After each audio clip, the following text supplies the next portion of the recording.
Assalamualaikum warahmatullahi wabarakatuh.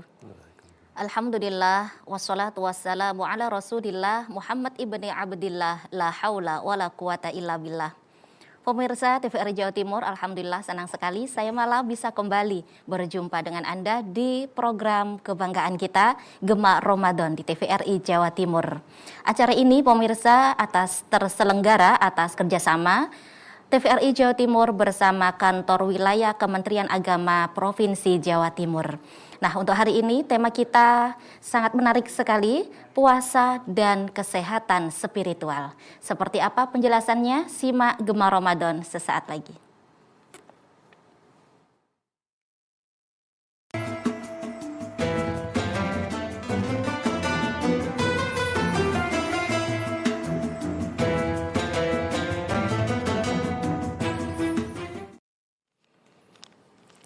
Baik pemirsa TVRI Jawa Timur, alhamdulillah senang sekali Anda masih bersama kami di Gema Ramadan. Hari ini tema kita adalah puasa dan kesehatan spiritual yang akan dijelaskan secara tuntas insya Allah oleh narasumber kita yang sudah hadir. Beliau Bapak Dr. Haji Wigit Dwi Jatmiko SP B Vina CS. Beliau adalah Ketua 1 Perhimpunan Klinik dan Fasilitas Kesehatan Indonesia. Subhanallah, kita sapa bersama pemirsa. Assalamualaikum Pak Dokter. Waalaikumsalam warahmatullahi Masya Allah, wabarakatuh. senang sekali bisa bertemu nggih. Alhamdulillah. Pak Dokter yang Ustadz ya, luar biasa. Sehat-sehat nggih keluarga semua? Sehat Mbak Mala. Masya Allah, baik. Hari ini tema kita Pak Dokter adalah puasa dan kesehatan spiritual.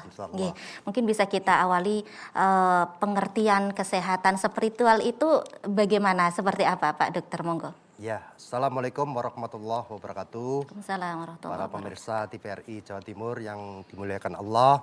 Amin. Jadi tema hari ini adalah puasa dan kesehatan spiritual. Kesehatan itu memang menarik karena kita kalau tidak sehat itu akan mengalami kesulitan dalam beribadah. Betul. Nah, sehingga pemerintah sendiri sudah mengeluarkan undang-undang tentang kesehatan tahun 1992 Baik. nomor 23. Apa itu yang disebut sehat? Nah, ternyata waktu itu disebutkan meliputi 3 komponen. Baik. Fisik, mental, dan sosial. Ya. Untuk meningkatkan ekonomis dan yang disebut fisik, mental, sosial ini ternyata tahun 2009 baru kita nyadari kesehatan yang terdiri dari 3 komponen itu masih kurang. Sehingga perlu diterbitkan Undang-Undang Kesehatan yang baru tahun 2009 nomor 36 ditambah lagi Mbak Mala. Baik. Jadi tidak hanya meliputi 3 komponen fisik, mental, dan sosial, ditambah lagi tentang 1 komponen lagi kesehatan spiritual. Baik, spiritual yang kita bahas hari ini ya, yang akan kita bahas. Baik. Tetapi ini yang menjadi persoalan, kalau kita menyinggung tentang kesehatan, itu kan hampir identik dengan pekerjaan seorang dokter. Padahal kalau kesehatan fisik dipelajari di Fakultas Kedokteran, mental malah ada spesialisasinya, dokter jiwa, dan menyangkut sosial juga. Tetapi khusus kesehatan spiritual ini, meskipun diatur di dalam undang-undang, setelah saya amati, itu belum dimasukkan di dalam kurikulum pendidikan dokter di Indonesia. Sehingga lulusan dokter, baik zaman saya sampai sekarang, itu kurang paham apa itu kesehatan spiritual itu. Baik. Sehingga apa? Begitu kita menghadapi pasien, itu cenderung sejawat-sejawat saya dan adik-adik dokter kita itu fokus ke kesehatan fisik. Betul sekali. Fokus ke kesehatan fisik. Padahal harusnya menangin pasien itu harus utuh, menyangkut 4 komponen itu. Betul, Jadi fisik, betul. mental, sosial, dan spiritual. Baik. Memang siapa yang bertanggung jawab pada kesehatan spiritual itu, Iya. di dalam undang-undang itu juga sudah disebutkan. Nggih. Pertama, tanggung jawab pemerintah. Mm-mm. Terus kedua, masyarakat. Iya. Nah, masyarakat itu yang mana? Ternyata bisa individu, bisa organisasi. Baik. Tetapi kembali lagi, sayangnya Nggih. mungkin perlu provisi khusus lah. Atau dimasukkan kurikulum di dalam pendidikan dokter. Iya. Sehingga nanti kesehatan spiritual ini bisa tertangani. Baik. Gitu. Kalau Mbak Mala tadi bertanya Iya. apa kesehatan spiritual itu, Betul, gitu betul. ya. Jadi sebenarnya kesehatan spiritual ini adalah suatu kemampuan Iya. untuk memelihara atau meningkatkan ketakwaan. Ketakwaan. Nggih. Nah, ketakwaan itu sendiri Iya. itu gaib. Jadi kemuliaan kita itu nanti tergantung kalau di dalam Islam ketakwaan kita. Iya. Karena gaib, maka syarat untuk sehat spiritual Iya. itu harus percaya yang gaib dulu. Baik. Iya, luar biasa. gitu. Nggih, subhanallah. Jadi kalau kita tidak percaya yang gaib, itu sulit Iya. untuk membicarakan kesehatan spiritual itu. Ya, Baik. karena dasar dari kesehatan spiritual itu harus ngimani yang gaib dulu. Baik. Ya. Begitu kita ngimani gaib, baru bisa dilanjutkan apa itu kesehatan spiritual itu, Mbak. Nggih. Jadi karena kesehatan spiritual itu adalah kemampuan seseorang untuk meningkatkan atau memelihara ketakwaannya Ketakwaan kepada Tuhannya. Tuhannya. Ya. Baik. Mohon maaf Pak Dokter, tadi disebutkan belum masuk ya kesehatan spiritual ini, kurikulumnya belum masuk pada Iya, belum masuk. Mulai zaman saya nggih, kesehatan. sampai adik-adik sekarang itu kalau saya perhatikan itu belum termasuk. Ini apa sudah diketahui kenapa penyebabnya ini Pak Dokter? Ya, begini. Itu yang jadi problem. Iya. Sudah terlanjur dimasukkan di dalam undang-undang Nggih. dan itu baru disadari bahwa kesehatan spiritual itu penting sehingga merevisi undang-undang yang lama tahun 1992 Iya. pada waktu 2009 Nggih. itu dimasukkan dalam Kesehatan. pengertian sehat tadi. Iya. Tetapi sekali lagi ini tugasnya ustadz ya atau tugasnya dokter. Betul. Atau tugasnya siapa gitu. Jadi rancunya di situ nggih. Iya, karena masyarakat berhak itu memperoleh pelayanan kesehatan yang utuh, spiritual. yang Baik. utuh. Tapi selama ini kalau tidak ada yang mendalami atau memfasilitasi, Iya. itu ya repot juga.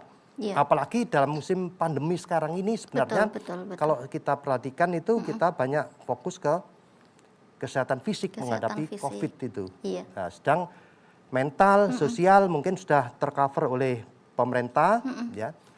Tetapi kesehatan spiritual ini mungkin masih perlu ditingkatkan lagi Baik. penanganannya. Jadi pada prakteknya, kenyataannya di rumah sakit ketika ada pasien juga belum diterapkan ya kesehatan Nah, spiritual yaitu. ini Pak Dokter. Jadi kesehatan spiritual ini memang sekali lagi Nggih. profesi saya pun tidak ada pendidikannya, Mbak.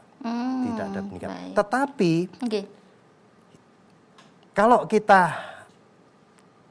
seorang muslim Iya. itu sebenarnya insya Allah lah. Jadi Allah sudah mensyaratkan seorang muslim itu harus percaya yang gaib, Baik. yang gaib. Jadi karena puasa itu juga bagian dari gaib, Nggih. maka harus yakin dulu Iya. bahwa puasa itu meskipun tidak ada yang ngawasi, tapi ada yang maha gaib yang ngawasi. Gitu ya. Ada yang maha gaib yang ngawasi. Okay. Sehingga apa? Nanti puasa ini bisa diambil hikmah-hikmahnya. Betul. Jadi bisa diambil hikmah-hikmahnya Okay. dan sehingga berpengaruh kepada kesehatan spiritual. Ya nanti kita lanjutkan berikutnya. Mungkin Baik. ada. Iya. Ya. Berbicara kesehatan spiritual, Pak Dokter, apakah ada alat ukurnya ini? Seperti apa? Begini, Okay. memang karena menyangkut ketakwaan, Iya. yang gaib ini ya sulit diukur, Mbak. Sulit diukur. Tetapi karena sudah dimasukkan ke dalam undang-undang kesehatan, Iya. ya, mestinya ada tingkat. Kalau ada tingkat kesehatan fisik, Okay. mental, sosial, harusnya ada tingkat kesehatan spiritual. Spiritual. Nah, tingkat kesehatan spiritual ini ada yang mencoba mempelajari bisa ndak tingkatan-tingkatan ini dijadikan tolok ukur. Gitu. Betul. Meskipun saat ini masih debatable, jadi saya tidak ingin membicarakan tingkatan-tingkatan itu karena masih banyak yang harus dipelajari. Baik. Tetapi kalau kita pikir begini, Okay. pertama begitu kita memiliki ketakwaan yang tinggi, Iya. gitu ya, ketakwaan itu akan dimiliki seseorang dan akan tercermin nanti di dalam kebiasaan-kebiasaan perilakunya itu. Ya. Baik. Kalau kebiasaan-kebiasaan perilakunya itu kemudian dilakukan terus-menerus, ya, itu bisa berubah menjadi karakter. Nah, Betul. begitu karakter ini sudah muncul ke permukaan, maka tampaklah akhlak. Betul sekali. Okay. Ketakwaannya sendiri itu sulit tampak. Masya Karena Allah. hanya Allah yang tahu dan Allah yang menilai, Betul. apalagi tidak bisa dilihat. Tetapi hasilnya ketakwaan tadi ujung-ujungnya adalah akhlak mulia dan budi luhur. Nah, Baik. akhlak inilah yang bisa tampak, yang bisa diketahui oleh orang lain, Mbak. Baik. Jadi ketakwaannya sendiri tidak bisa diukur karena gaib dan hanya Allah yang mengetahui. Tetapi hasil akhirnya yaitu akhlak itu yang bisa dinikmati oleh orang lain. Gitu. Akhlak ini berarti baik perilaku maupun ucapannya ya Pak Dokter ya. Iya. Baik. Kalau sudah seperti itu, siapa yang bertanggung jawab sebenarnya ini Pak Dokter atas kesehatan spiritual ini? Ya sebenarnya, ya alhamdulillah saya bisa tampil di sini ini termasuk menggugah siapa nantinya yang bertanggung jawab. Karena di dalam undang-undang itu tertulis yang bertanggung jawab itu pemerintah, kemudian masyarakat. Masyarakat itu ada individu, ada organisasi. Betul. Nah saya di sini juga sebagai ketua satu Perhimpunan Klinik dan Fasilitas Kesehatan Indonesia di Jawa Timur. Ya, baik. ini mudah-mudahan ini bisa menggugah kita semua, terutama pemerintah.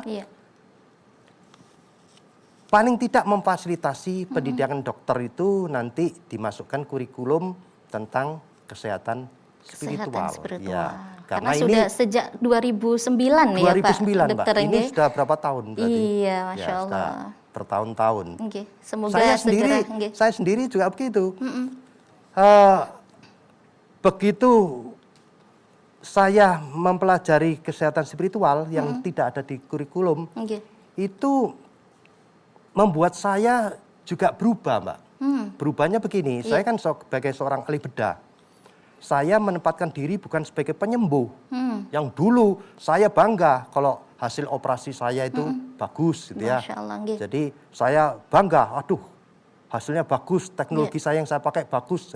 Tapi begitu saya memperdalam ini, rasanya pekerjaan dokter bedah itu tidak lebih tidak kurang hanya ngambil pentil pentol.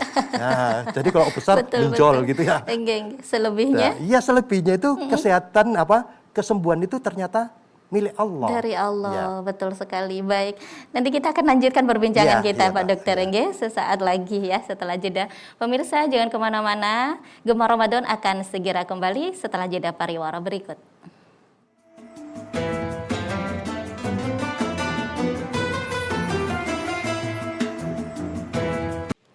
Baik pemirsa TVRI Jawa Timur, terima kasih Anda masih setia bersama kami di Gemar Ramadan. Tema kita hari ini adalah puasa dan kesehatan spiritual. Pemirsa, acara ini bekerja sama bersama TVRI Jawa Timur bersama Kantor Kementerian Agama Provinsi Jawa Timur. Dan kali ini narasumber kita adalah Bapak Dr. Haji Wigit Dwi Jatmiko SP Bevina CS.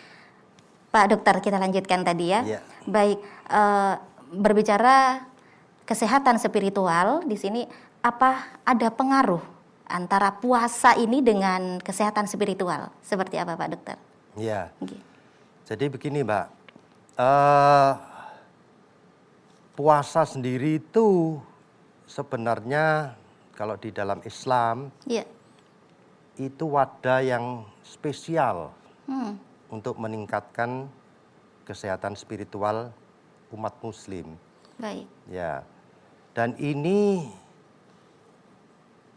betul-betul kita sebelum ikhlas melakukan puasa itu, kita harus percaya bahwa puasa itu sendiri gaib.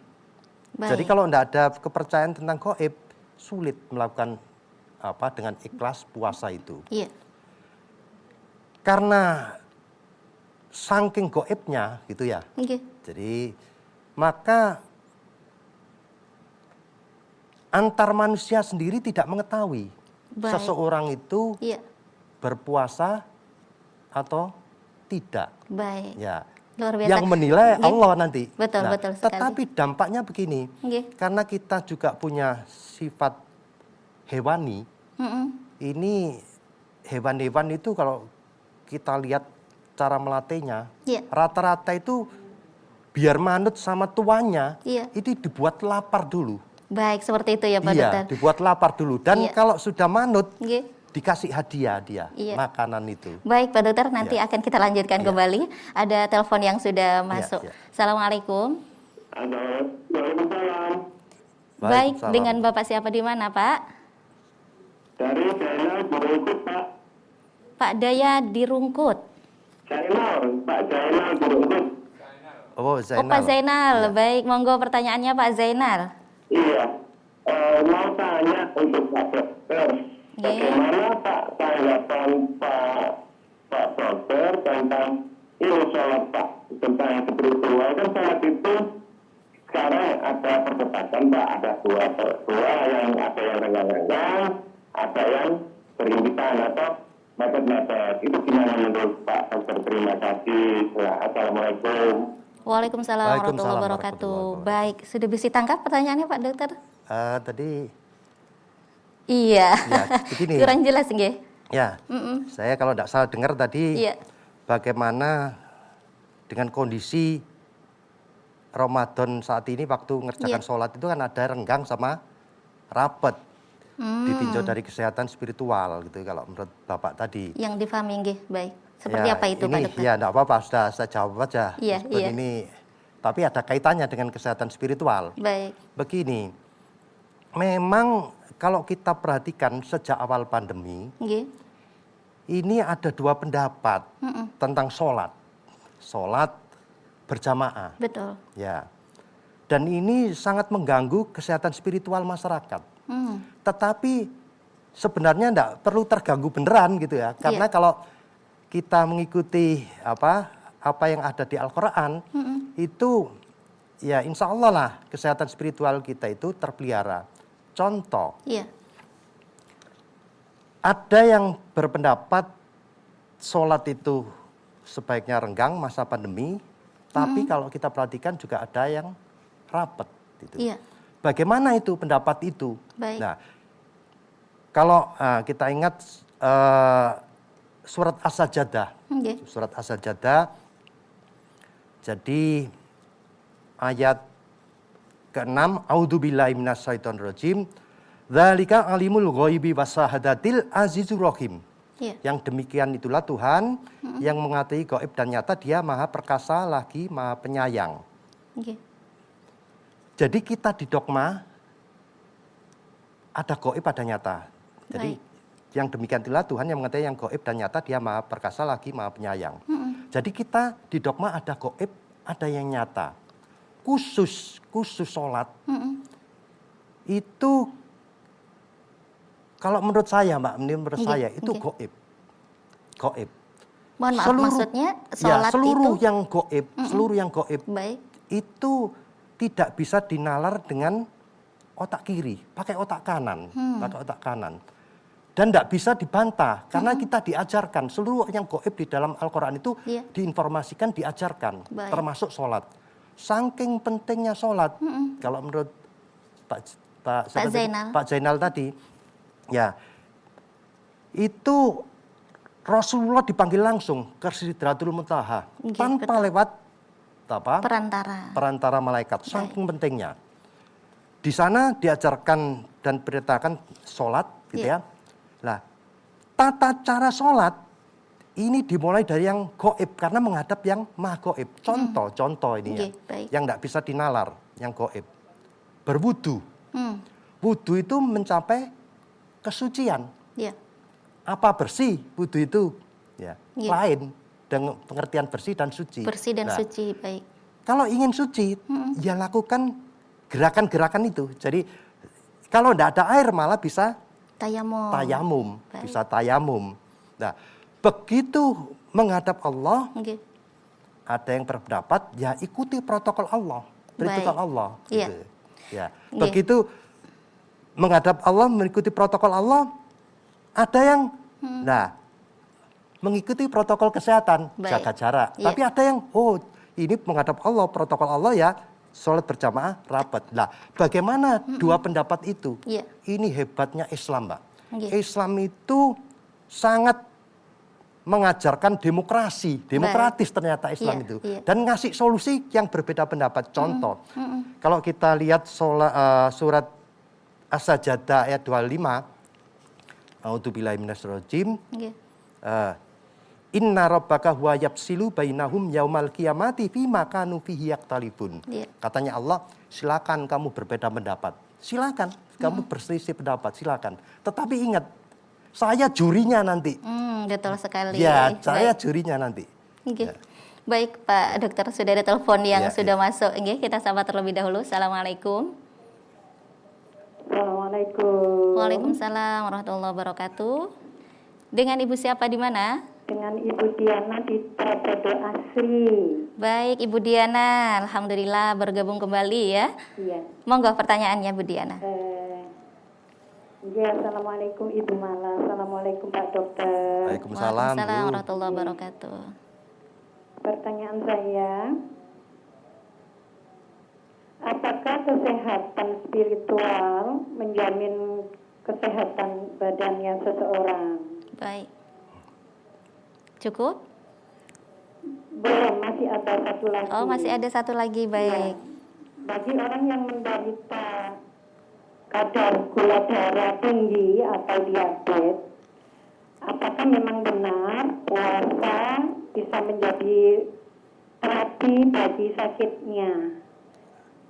Maksudnya puasa ini ya? Iya, mohon penjelasan sehingga bagi penderita bisa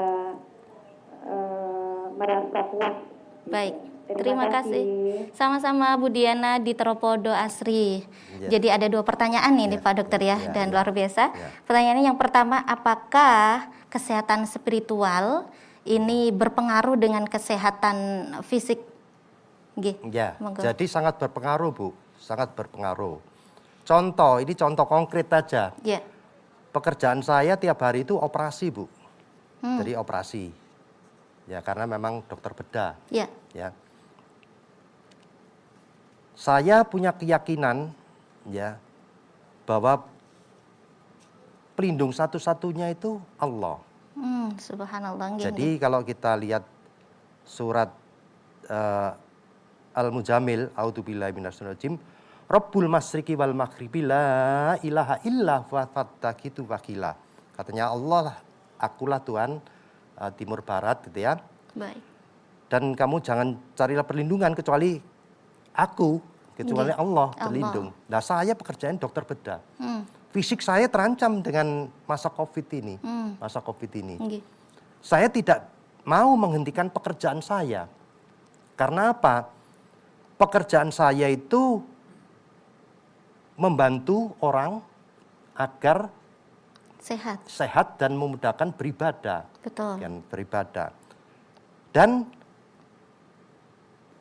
pekerjaan saya itu saya jadikan amal ibadah dan tasbih saya kepada Allah. Subhanallah. Nggih. Pasien datang itu tidak pernah saya tes COVID, Mbak. Tidak pernah saya tes COVID. Baik. Saya hadapi. Sejak awal COVID sampai sekarang tidak pernah tutup praktek saya. Jadi, tetapi saya punya keyakinan bahwa pelindung satu-satunya itu Allah. Allah itu Maha Suci. Jadi senang kesucian. Betul. Senang kesucian.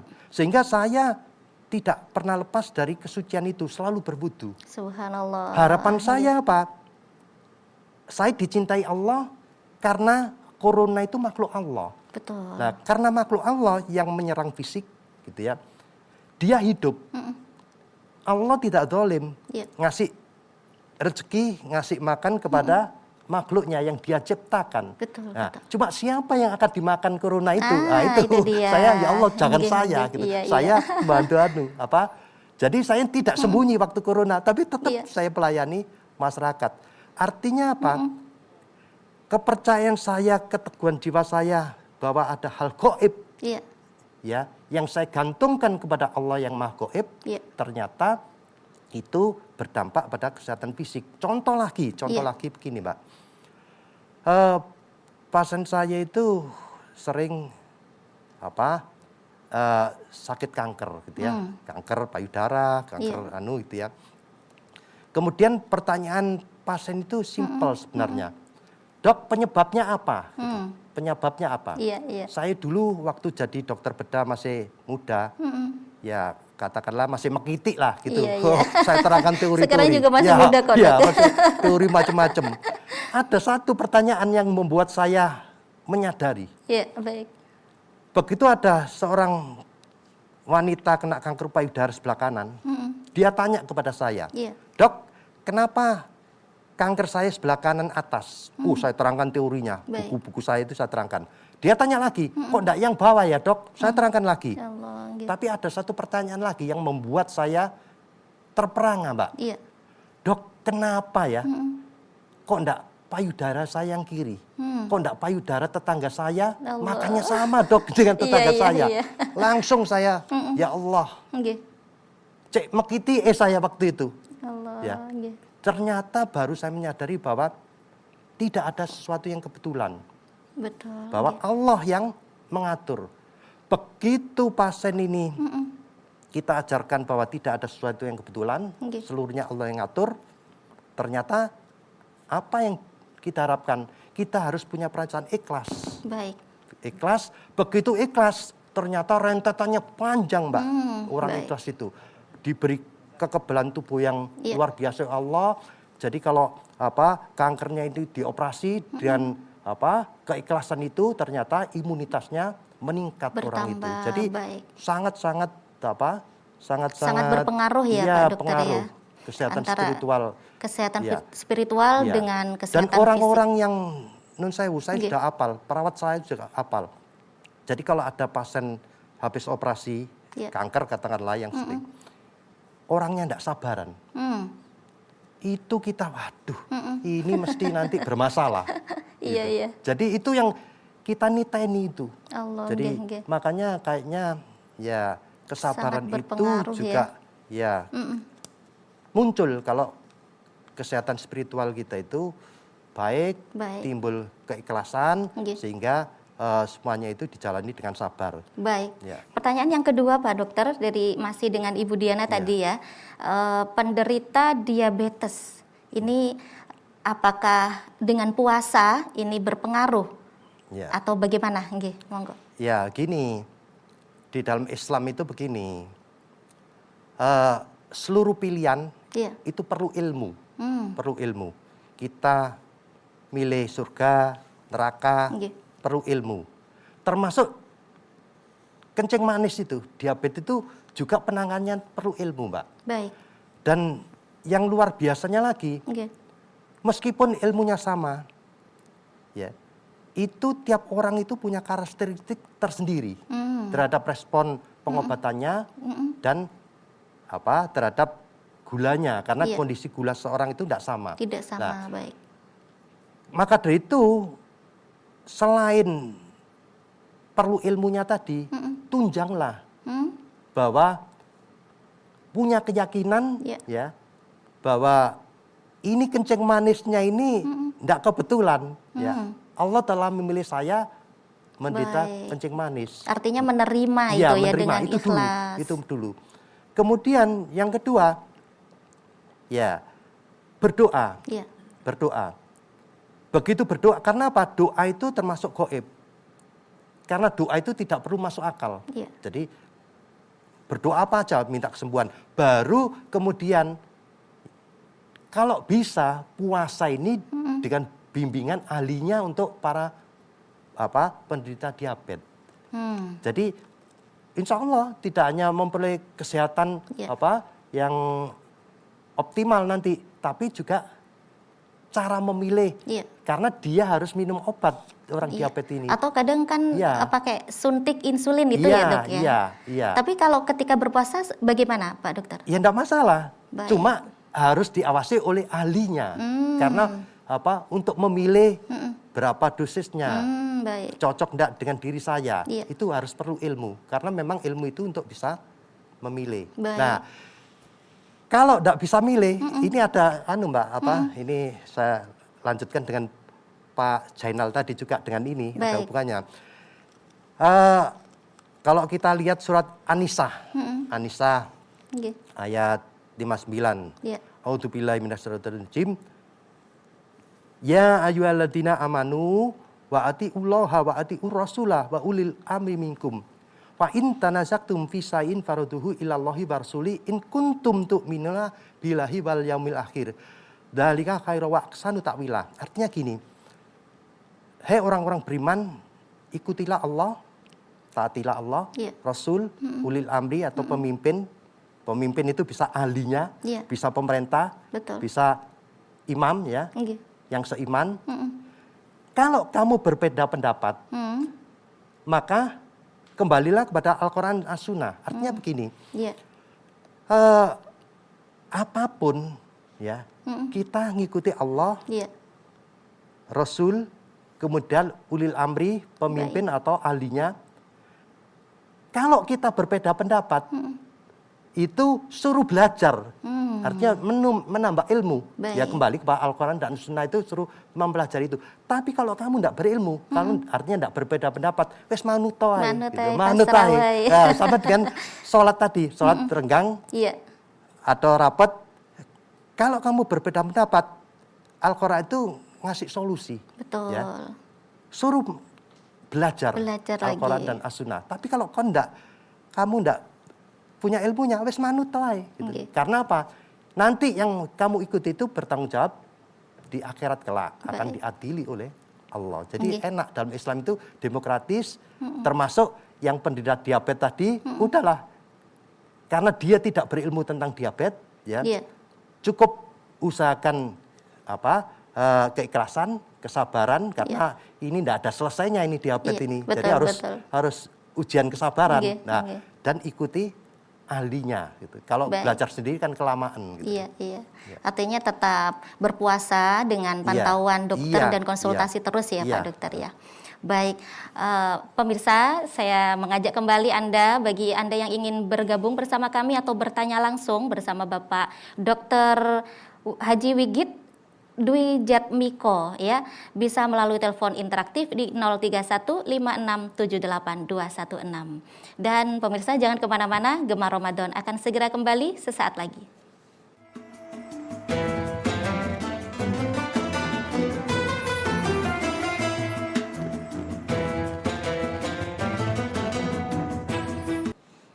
Baik pemirsa TVRI Jawa Timur, terima kasih Anda masih setia bersama kami di Gemar Ramadan. Dan sekali lagi kami mengajak kepada Anda yang ingin bergabung bersama kami bisa melalui telepon interaktif di 03156782216.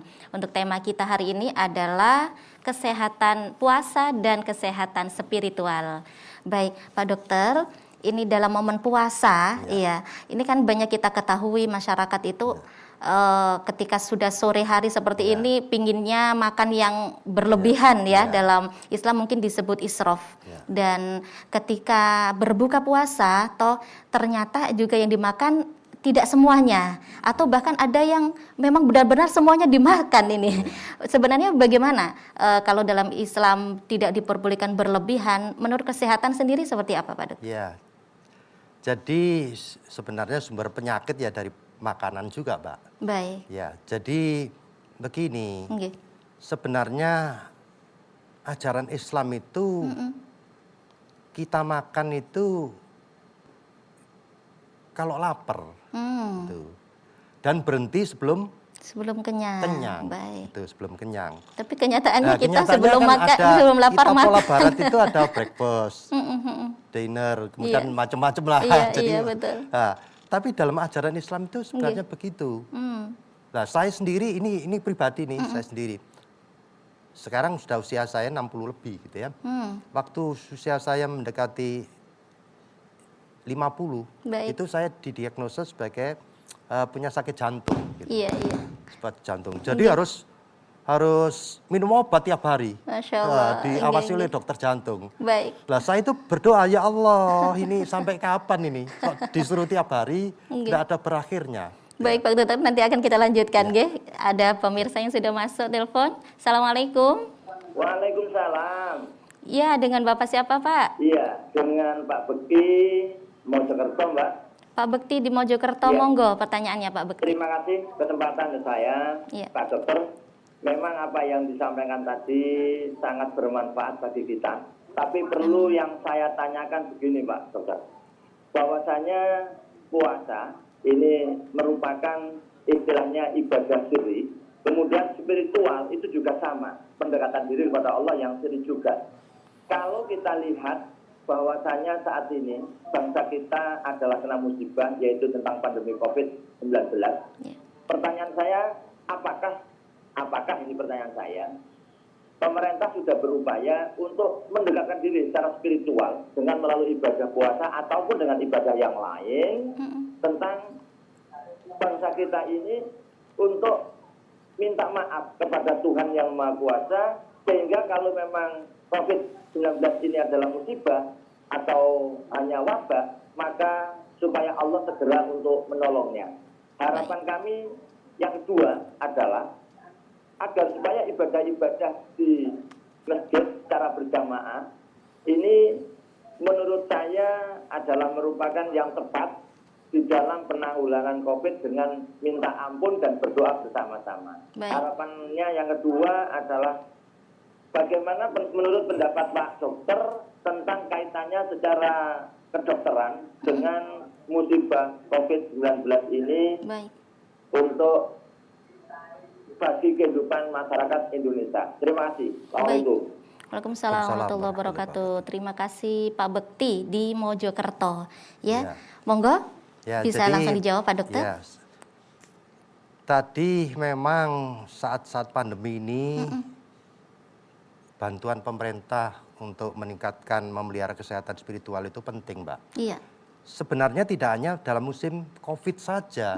Ya tanpa musim COVID pun harus terpikirkan, paling tidak terpikirkan saja. Seperti Pak Bekti tadi, terpikirkan bahwa kesehatan spiritual itu penting. Ya. Karena selama ini ya memang menyangkut hal-hal yang gaib gitu. Tapi memang syarat seorang muslim itu harus percaya yang gaib dulu, Kalau tidak percaya ya repot. Kayak doa. Doa itu bagian dari gaib gitu. Makanya berdoa itu tidak masuk akal, tidak perlu masuk akal. Termasuk misalnya yang dianjurkan tadi ya memang harusnya begitu. Tiap masjid itu digalakkan untuk berdoa, minta ampun kepada Allah. Bisa jadi ini memang ujian dari Allah. Kalau kita lihat Pak Bekti ya, surat apa tadi? As-Sajdah ayat 21. A'udzubillahi minasyaitonirrajim. Walanudikonnahum minal azabil adna dzunal azabil akbari la'allahum yarjiun katanya. Artinya begini. Allah itu akan memberikan sedikit musibah kecil katanya. Tapi diingatkan ada yang lebih besar di akhirat kelak. Jadi di dunia ini kecil, Mbak. Corona itu kecil. Masya Allah. Tapi ada yang lebih besar di beden ini sama Allah. Ada yang lebih besar di akhirat kelak. Agar kamu kembali kepada jalan yang lurus katanya. Nah sekarang kita introspeksi diri aja. Iya. Begitu corona, ini ujian kecil sebenarnya di dunia. Apakah ibadah kita teracak-acak enggak? Padahalnya harusnya lurus. Ya, lurus. Jadi aturan-aturan lurus. Lah, ada yang mempertanyakan, kalau dalam sholat misalnya rapat, apa tidak melanggar protokol kesehatan?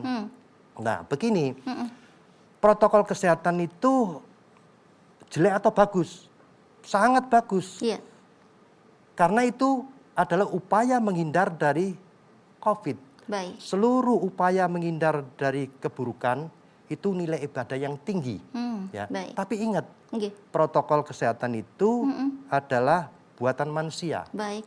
Khususnya dokter. Iya. Nah, menghadap Allah itu harus pakai protokol Allah, harusnya begini. Artinya, apalagi Nun Sewu, kalau kita lihat surat Al-Jin ayat 18, A'udzubillahi minasyaitonir wa annal masajida lillahi fala tad'u ma'allahi ahada. Seluruh masjid itu kepunyaanku, katanya Allah. Karena kepunyaanku, maka protokolnya ngikuti yang punya. Artinya lebih harus didahulukan ketentuan dari Allah ya. Jadi kalau menurut saya pribadi, beda pendapat enggak masalah.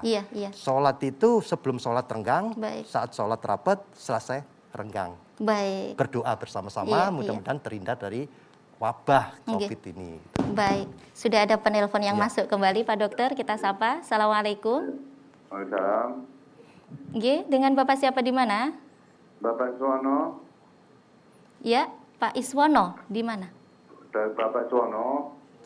Pak Suwono, Ya, dari Lamongan. Lamongan. Monggo pertanyaannya Pak Suwono. Assalamualaikum dokter. Waalaikumsalam Pak. Warahmatullahi wabarakatuh. Ya, ini dokter ya. Assalamualaikum dokter. Iya, Waalaikumsalam. Waalaikumsalam warahmatullahi wabarakatuh. Ini dokter, ini kan kita punya keluarga itu yang kena diabetes. Ya, kan sudah pakai insulin. Ya. Nah, cara kita itu untuk melakukan puasa yang baik itu gimana, Dok? Apa saja tantangan-tantangan yang harus makanan itu, Dok? Apa saja tantangan yang harus dihindari? Baik. Dan supaya bisa menjaga puasa itu dengan baik, dengan sehat gitu loh, Dok. Ya, tentu saja mohon maaf. Assalamualaikum warahmatullahi wabarakatuh. Waalaikumsalam warahmatullahi wabarakatuh. Baik Pak Suwono di Lamongan. Ya, sebenarnya begini Pak Wono. Jadi itu bukan kompetensi saya. Saya seorang ahli bedah. Itu penyakit dalam, tapi ada yang memperdalam diabetes juga. Tapi setahu saya begini, sebenarnya pertama orang-orang diabetes itu ya enggak usah ngurangi porsi makanan gitu. Tapi ya memang dibatasi tapi enggak usah ngurangi lah kalau. Tetapi yang dimainkan ini kalau dia pakai insulinnya. Jadi insulinnya lah, pemakaian insulin ini harus dititrasi. Titrasi itu begini, harus diawasi seorang ahlinya. Pertama dikasih berapa unit, tinggi dulu, sampai nanti diturunkan pelan-pelan. Jadi makanannya ya dihindari yang terlalu banyak berakhir dengan gula. Tapi jumlahnya ya enggak usah dikurangi. Tapi sebaiknya konsultasi kepada ahlinya. Ya, kepada ahlinya. Itu bukan keahlian saya. Iya. Karena ada efek biasanya setelah disuntik itu pusing gitu loh, Dok. Ya, kalau terlalu terlalu banyak kan. Tapi gitu intinya kalau hubungan dengan kesehatan spiritual itu begini. Ini kayaknya betul-betul orang-orang diabetes ini diuji kesabaran. Allah. Betul-betul belum tentu kita yang sehat ini artinya bisa menjalani sesabar orang diabetes. Ya karena rasanya kok enggak berakhir gitu ya. Nah itu. Jadi kesabaran ini insya Allah akan berbuah baik nanti di akhirat. Diangkat derajatnya. Dan yang kedua, terima dengan ikhlas Mak, diabetes itu. Dan berdoalah banyak. Karena orang-orang sakit itu insya Allah doanya makbul. Amin. Nah, doa-doa itu sakit-sakit yang diterima dengan ikhlas, dijalani dengan sabar, insya Allah menghapus dosa-dosa yang lalu. Bisa-bisa kita yang sehat, ya, tanpa diabetes, tanpa sakit apa-apa, tahu-tahu mati, besok kecewa. Allah, Karena apa? Dosa kita masih numpuk, gitu. Itulah kira-kira. Baik itu Pak, sahabat tadi Pak Bekti ya, di Pak Suwono ya, maaf, Pak Suwono di Lamongan. Jadi tetap konsultasi dan terus dipantau oleh dokter ahlinya begitu ya. Dan tadi yang sempat terputus nih Pak Dokter, masalah makan yang berlebihan. Bagaimana itu menurut kesehatan? Iya, seluruh yang berlebihan itu kurang bagus. Baik. Ya. Terutama makan. Nah, ini ada solusi, Mbak. Ini luar biasa. Islam itu ada solusi dan itu saya terapkan di diri saya sendiri. Masya Allah, kita berbagi pengalaman. Jadi saya mendekati umur 50 tahun itu divonis sakit jantung, ya. Kemudian harus minum obat terus karena ada penyempitan gitu ya. Itu sekitar umur 47 48 ya. Saya berdoa, ya Allah, saya ingin sehat agar bisa beribadah kepadamu. Karena pekerjaan saya itu membantu orang dan supaya tidak sehat. Saya jadikan sebagai cari uang. Betul. Jadi karena saya jadikan pekerjaan saya itu amal ibadah dan tasbih saya kepada Allah. Jadi semakin saya diberi kesempatan Allah untuk melakukan ibadah, melakukan pekerjaan saya, ya insya Allah itu baik Allah buat akan saya. Membalasnya, Saya sudah diet macam-macam. Mulai diet mayu macam-macam saya kontrol, tetap disuruh minum obat. Ya. Akhirnya saya punya solusi, Mbak. Saya melakukan puasa Daud sampai sekarang. Jadi sehari puasa, sehari puasa. Apa yang terjadi? Ya. Saya terbebas dari obat-obatan itu dan sampai detik ini saya juga masih aktif badminton seminggu 3 kali. Ya Allah, luar biasa. Jadi itu berkaitan dengan makan. Karena saya enggak kalau puasa Daud itu enggak mungkin bisa makan banyak ya dan mesti terbatas. Jadi sangat erat hubungannya makan yang masuk ke diri kita dengan kesehatan kita. Baik, berbicara puasa Daud tadi Pak Dokter ya. Sekarang ini kita sering kali mendengar perempuan-perempuan yang ingin diet ya. Berarti diet dengan puasa lebih baik mana ini Pak Dokter? Menurut saya, kalau puasa itu jangan berharap kurus. Baik. Tapi berharaplah imbalan itu hanya dari Allah. Allah itu bisa memberi imbalan sehat. Baik. Tanpa harus kurus. Tapi makanya kalau puasa itu jangan diorientasikan ingin kurus. Gitu. Baik, kita tak terasa Pak Dokter sudah di penghujung ini. Monggo kesimpulannya dari pembicaraan kita sore hari ini. Ya. Para pemirsa TVRI Jawa Timur, dari pembicaraan saya dengan Mbak Mala di studio ini bisa saya simpulkan yaitu bahwa puasa itu adalah warna yang efektif bagi umat manusia, khususnya umat muslim, untuk memelihara dan meningkatkan ketakwaan kita semua, karena puasa itu tidak hanya diwajibkan pada kita saat ini, tapi juga pada umat-umat yang terdahulu. Baik. Terima kasih banyak pertemuannya, ilmunya. Semoga berjumpa lagi dengan tetap sehat Pak Dokter. Amin. Baik pemirsa TVRI Jawa Timur, usai sudah perjumpaan kita sore hari ini. Saya Mala, mohon undur diri. Subhanakallahumma wa bihamdik, asyhadu an la ilaha illa anta, astaghfiruka wa atubu ilaik. Wassalamualaikum warahmatullahi wabarakatuh. Waalaikumsalam.